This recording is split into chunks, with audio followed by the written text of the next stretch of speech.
안녕하세요. 책 읽어주는 재미입니다. 오늘은 여러분들이 잘 알고 있는 법륜스님의 인생수업이라는 책 소개해 보도록 하겠습니다. 법륜스님은 1988년 괴로움이 없고 자유로운 사람, 이웃과 세상에 보탬이 되는 보살의 삶을 서원하고 정토회를 설립했습니다. 법륜스님은 현대인들의 공허함과 인간성 상실이 일탈을 넘어 사회 문제로 대두되고 있는 가운데 그동안 증문즉서를 통해 대안적인 삶을 이야기해왔습니다. 또 개인의 삶과 수행이 결코 둘이 아니라는 생각에 바탕을 두고 기아, 질병, 문명퇴치운동, 인권, 평화, 통일, 생태, 환경운동을 실천해오고 있습니다. 이 책은 총 6장으로 구성되어 있습니다. 1장 지금 당신은 행복합니까? 2장 생로병사로부터 자유로워지는 법. 3장 사흘 슬퍼했다면 그것으로 충분하다. 4장 아픈 인연의 매듭을 풀다. 5장 인생 후반전 즐겁고 행복하게 일하는 법. 6장 잘 물든 단풍은 봄꽃보다 아름답다입니다. 이 중 여러분과 나누고 싶은 부분 몇 군데 소개해 보도록 하겠습니다. 일어난 일은 언제나 잘된 일이다. 햇살이 쨍쨍하다가 갑자기 먹구름이 몰려오고 빗방울이 한두 방울 떨어지더니 폭우가 쏟아지기도 하고 비바람이 불고 천둥 번개가 치다가 금방 맑아지는 경우도 있고 비가 올 듯 하면서 오지 않고 찌뿌퉁한 날씨가 하루 종일 계속될 때도 있습니다. 예측할 수 없는 날씨처럼 우리 인생에도 예기치 않은 사건들이 많이 생겨납니다. 결혼할 때 행복하게 살 것만 생각했는데 예기치 않게 이혼하는 일도 벌어집니다. 얘를 낳아서 키울 때는 내 아이는 착하고 공부 잘할 거야 라고 생각합니다. 그런데 키워보니 공부를 못하는 건 말할 것도 없고 말썽 피우고 사고쳐서 골머리를 앓기까지 합니다. 사업을 시작할 때는 돈이 많이 벌 거라고 생각합니다. 그런데 돈을 벌기는커녕 있는 돈마저 까먹고 심지어 가족과 일가 친척까지 다 망하게 하는 경우도 있습니다. 직장도 평생 다닐 거라고 생각했는데 어느 날 갑자기 쫓겨나는 일도 생깁니다. 인생이 순탄하기를 바라고 힘든 일이 일어나지 않기를 빈다고 그것이 내 뜻대로 이루어질까요? 아이가 공부 잘하기를 빌고 남편이 일찍 들어오기를 빌고 아내가 부드럽기를 빌고 세상 사람들이 나를 칭찬해 주기를 빈다고 해서 우리 인생 문제가 풀릴까요? 우리는 늘 인생이 내 뜻대로 되기를 바라고 거기에 행복과 불행을 연결짓습니다. 돈을 원할 때는 돈이 생기고 사람을 만나고 싶으면 사람이 나타나고 헤어지고 싶으면 사라지는 것을 자유와 행복이라고 생각합니다. 그러나 세상 일이 다 내 마음대로 되는 게 아니잖아요. 어떤 건 됐다가 어떤 건 안 됐다 하니까 늘 행과 불행이 왔다 갔다 합니다. 그래서 인생을 고락이라고 해요.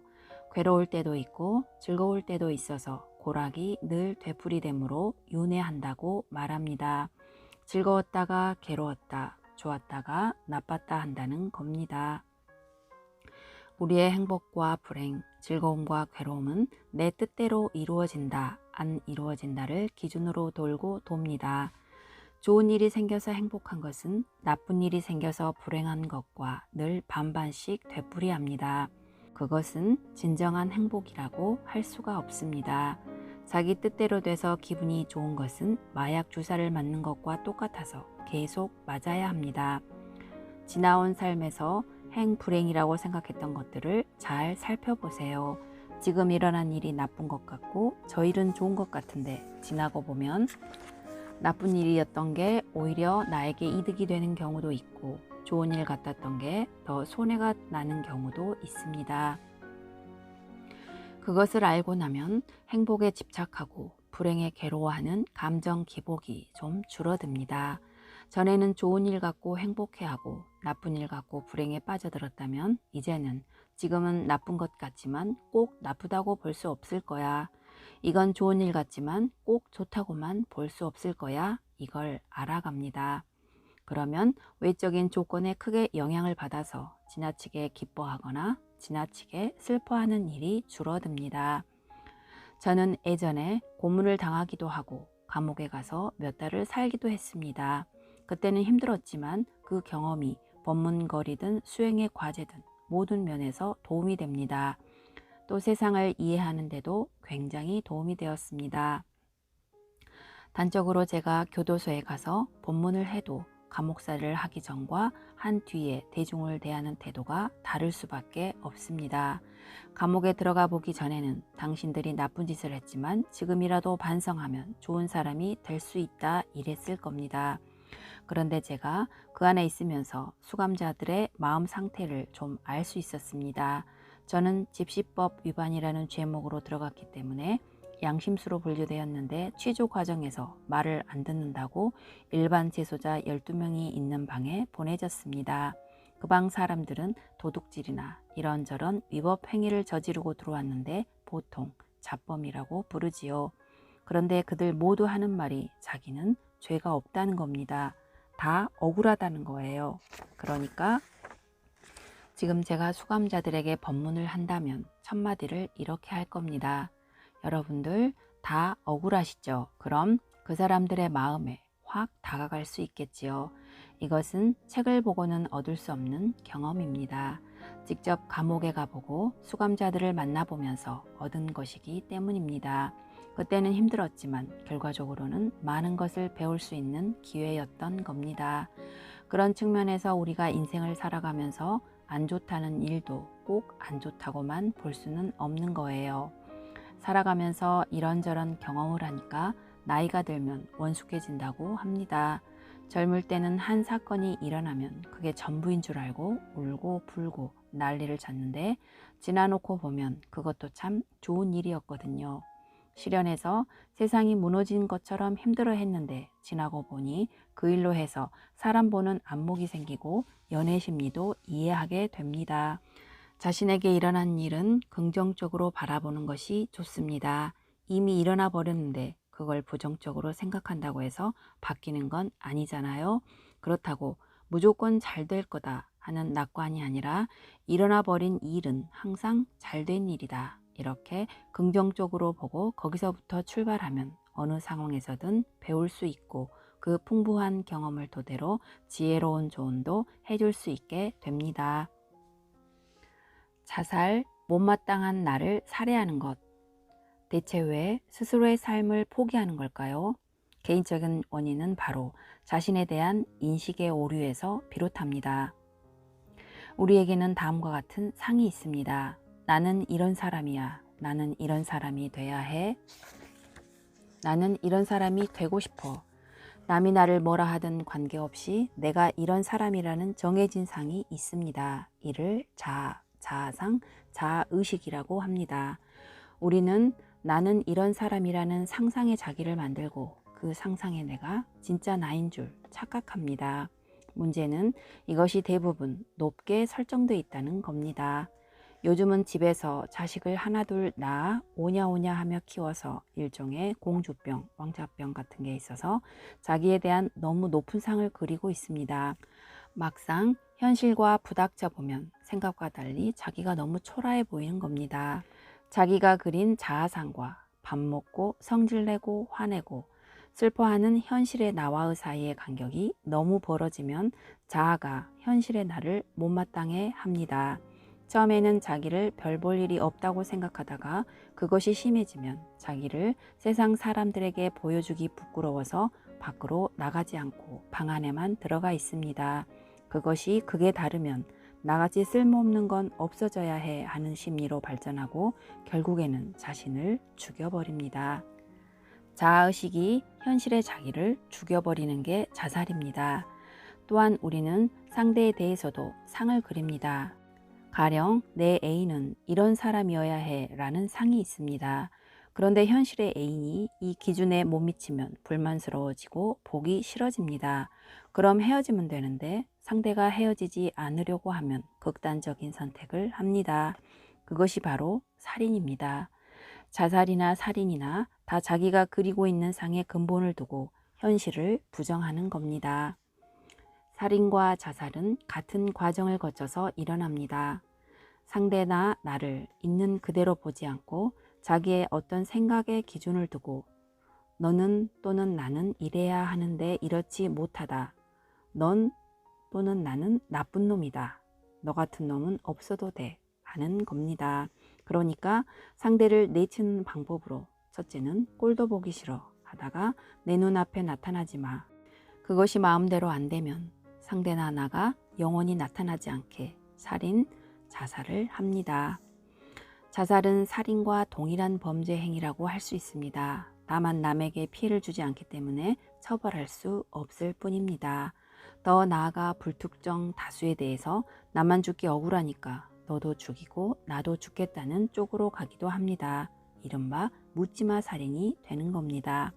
이제 자살의 문제를 근본적으로 해결하려면 자아상에 대한 집착을 버려야 합니다. 자아의식에 맞게 현실의 자기를 끌어올리는 것이 아니라 이 자아의식이 허위라는 것을 알아차리고 그걸 버림으로써 현실의 자기를 그대로 받아들일 때 오히려 문제가 해결됩니다. 그러니까 말이 서툴면 서툰 게 자기이고 눈이 안 보이면 눈이 안 보이는 게 자기이고 공부를 못하면 공부를 못하는 게 자기입니다. 이게 현실이에요. 이 현실은 그냥 있는 그대로 다 소중한 겁니다. 돌멩이가 꼭 큰 게 좋고 작은 게 나쁜 게 아니듯이 현실의 자기를 있는 그대로 받아들이는 게 자기 사랑이라고 할 수 있습니다. 이것을 못 받아들이면 자기를 미워하고 나아가 자기를 학대하게 됩니다. 이 문제를 해결하기 위해서는 먼저 자신을 있는 그대로 받아들이는 데서 출발해야 합니다. 말을 좀 잘하고 싶으면 말하는 연습을 하면 되고 걸음걸이가 불편하면 걷기 연습을 해서 보완해 나가면 됩니다. 현재의 나로부터 출발하면 조금만 향상이 되어도 성과가 나니까 자긍심이 생깁니다.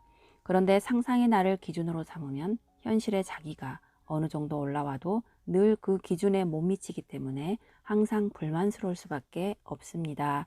그래서 좌절하고 절망하는 겁니다. 지금 중고등학생이나 대학생들의 심리적인 억압 상태는 어른들이 상상하는 것 이상으로 큽니다.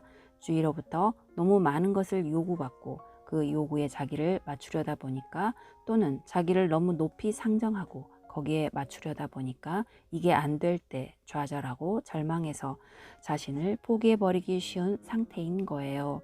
그런 면에서 부모나 선생님이 아이들에게 너무 노력해라 하는 게 꼭 옳은 건 아닙니다. 아, 괜찮아. 지금도 괜찮아. 그 정도면 좋아. 이렇게 가볍게 얘기하면서 어른들이 청소년, 청년들의 무거운 짐을 덜어주고 좀 가벼운 마음으로 살아갈 수 있도록 도와줘야 합니다. 사별의 슬픔이 계속되거든. 14년 전에 아들을 먼저 떠나보냈어요. 9개월을 키우고 엄마라는 소리를 막 했을 무렵이었어요.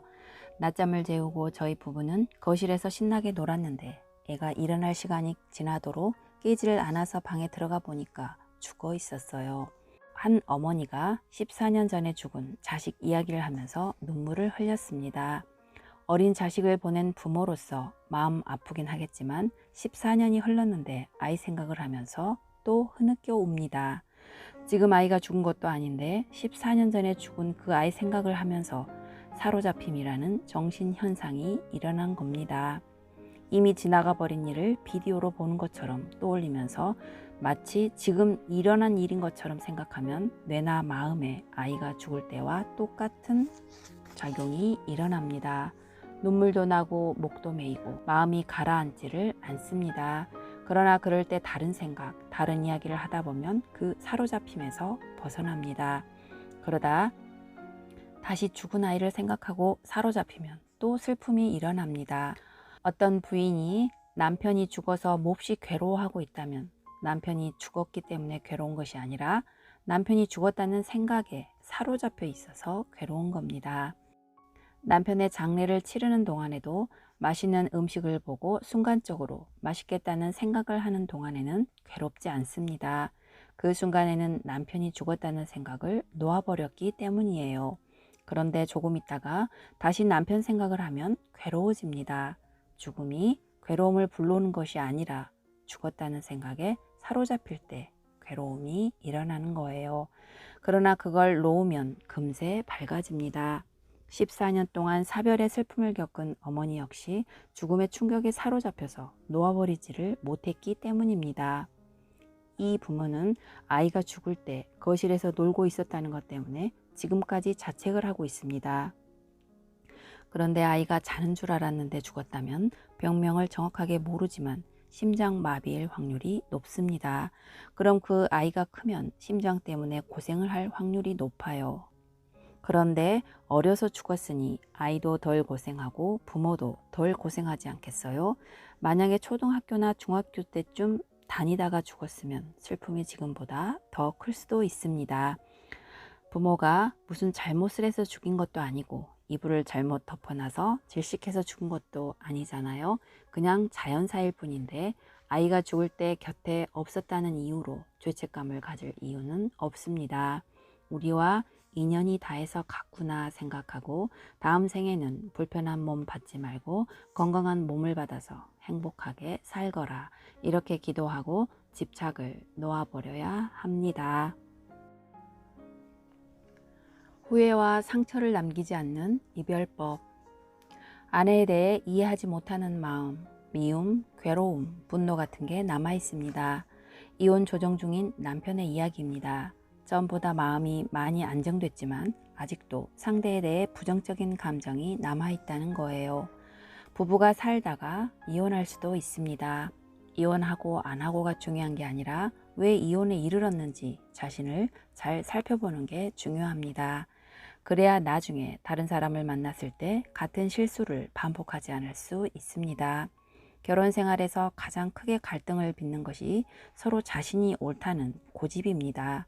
배우자가 너 고집이 세다고 할 때 본인은 고집이 센 줄을 모릅니다.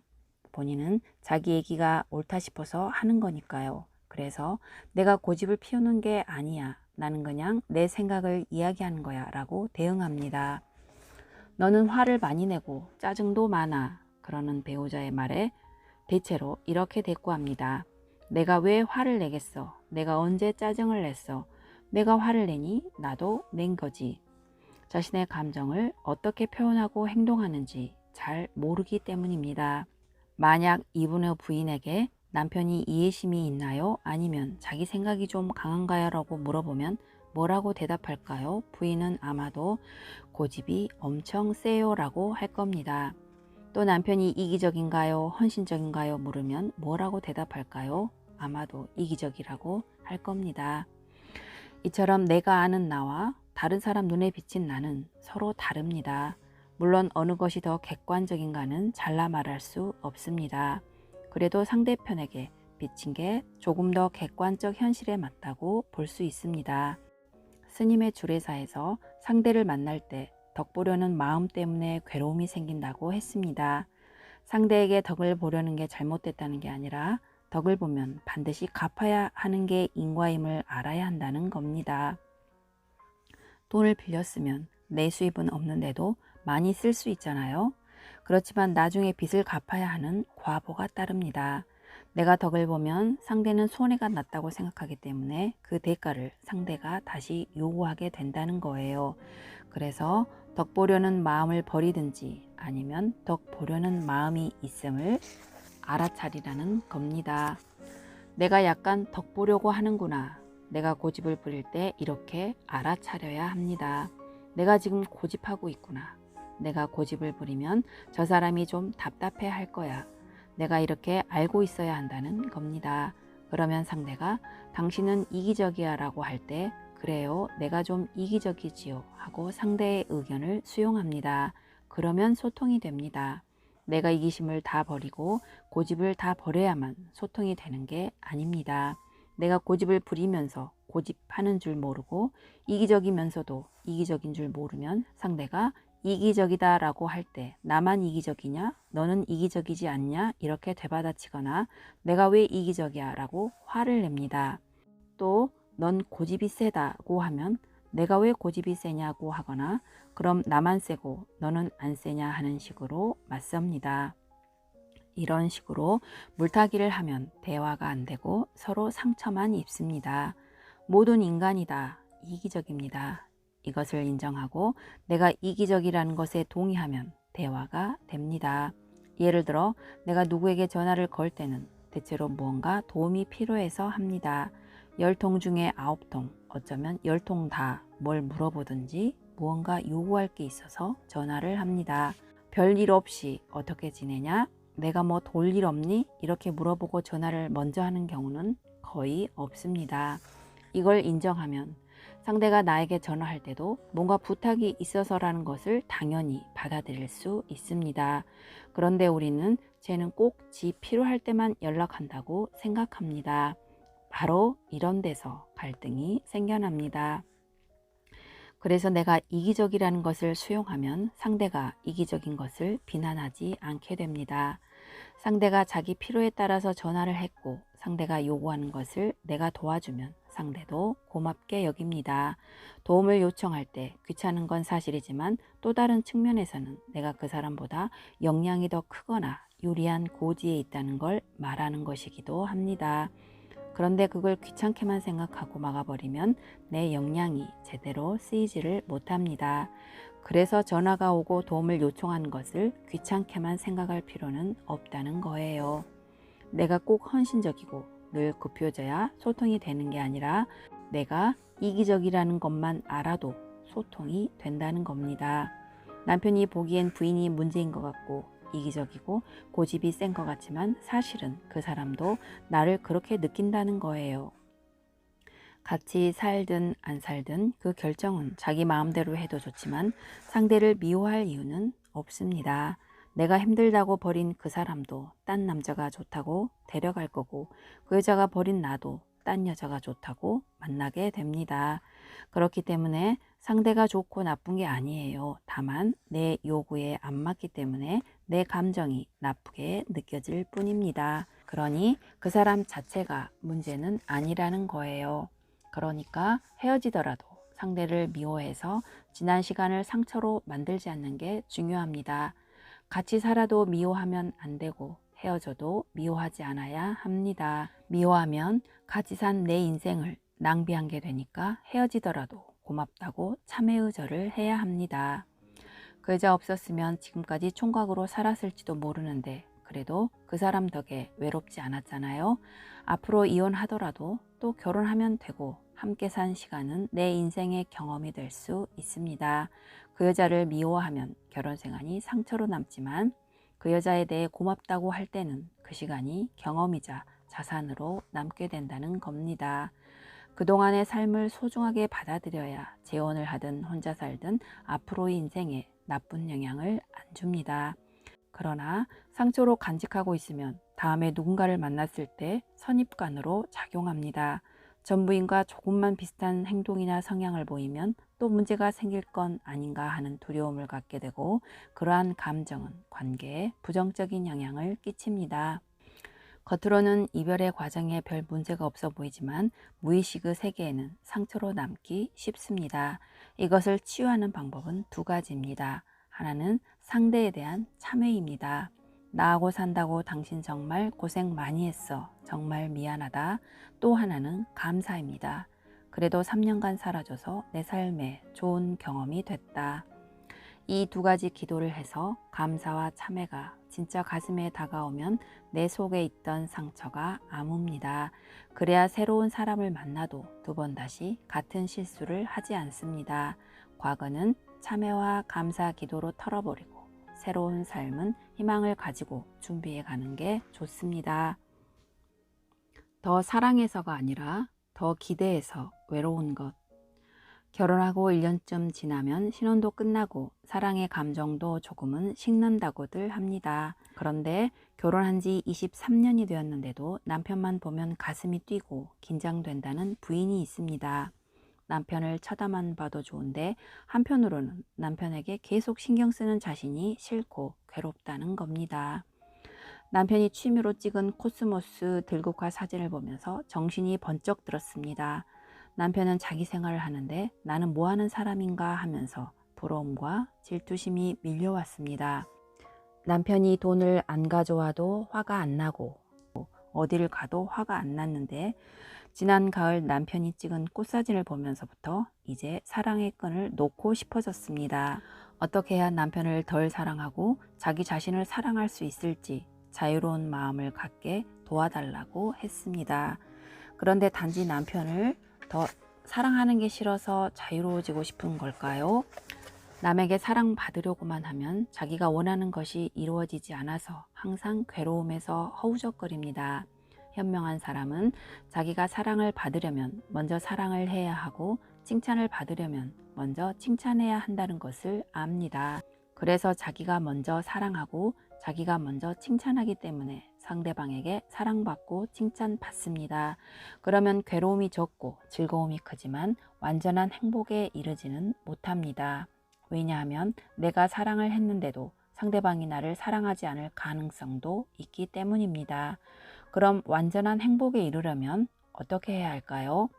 베푸는 마음만 내고 기대하는 마음이 없어야 합니다. 내가 상대방을 도와주었는데 상대방이 나를 안 도와주었을 때의 실망감과 내가 상대방을 도와주지 않아서 상대방도 나를 안 도와줄 때의 실망감은 다릅니다. 내가 도와주고도 도움을 못 받았을 때 실망감이 훨씬 더 큽니다. 내가 베푼 만큼 받을 것을 기대하는 사람은 자기가 베푼 만큼 대부분 받아서 괴로움이 적지만 베풀고도 어쩌다 못 받는 경우에는 괴로움의 깊이가 베풀지 않은 사람보다 훨씬 더 큽니다. 그래서 사랑은 미움의 씨앗이라고도 합니다. 사랑하지 않는 사람은 미워할 일이 없지만 사랑하는 사이에 철천지 원수도 생깁니다. 자기를 낳아 키워준 부모, 친했던 친구, 사랑하고 좋아했던 사람을 미워하는 것도 바로 기대하는 마음 때문입니다. 사랑한다고 말하지만 엄격하게 말하면 사랑받는 데서 행복을 찾는 겁니다. 사랑을 주면서 준 만큼 받으려는 거예요. 사랑을 주면 받을 확률은 높지만 혹시 못 받게 되었을 때는 받지도 못할 사랑을 내가 무엇 때문에 줬나 하는 배신감에 괴로워지는 겁니다. 결국 사랑하던 마음이 미움이 되고 실망하는 마음으로 바뀌는 것은 무엇을 얻기 위한 수단으로 사랑을 베풀 때 일어납니다. 남편이 코스모스를 좋아하거나 내가 남편을 좋아하는 거나 같은 겁니다. 그런데 코스모스를 좋아하는 남편은 괴롭지 않은데 남편을 좋아하는 나는 왜 괴로울까요? 남편은 코스모스에게 내가 너를 좋아하니 너도 나를 좋아해라 하지 않습니다. 그런데 부인은 남편을 좋아하니까 남편도 나를 좋아해야 한다는 요구가 있어서 괴로운 거예요. 내가 남편을 너무 좋아하는 게 문제예요.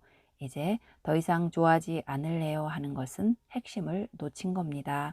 내가 남편을 좋아하는 것은 남편이 코스모스를 좋아하는 것과 똑같은데 나는 내가 좋아하니 너도 나를 좋아해라는 요구가 있고 그 요구가 충족이 안 되면 내가 실망한다는 데 있습니다. 그 때문에 나 혼자 이렇게 좋아해야 하나 힘들어하는 겁니다.